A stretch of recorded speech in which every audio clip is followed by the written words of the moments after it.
आपण बनवलेले आहे रताळ्यापासून खीर।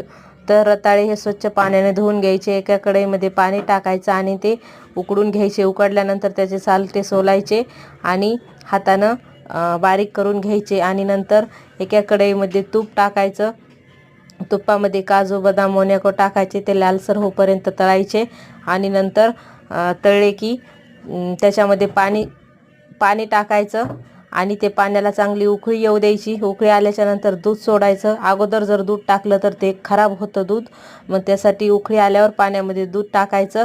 पुन्हा नंतर साखर टाकायची। पुन्हा त्या दुधाला पाण्याला चांगला उकळा फुटू द्यायचा आणि त्यानंतर हे आपण जे पेस्ट केली रताळ्याची ती त्याच्यामध्ये सोडायची आणि असं हलवत राहायचं। हलवलं की ती छान असं मिक्स होत जातं आणि नंतर छान खीर तयार होते ही बघा अशी। तर आपल्याला जेवढी गाढी पाहिजे तेवढी ठेवू शकतात। तर कोणाला आवडले असं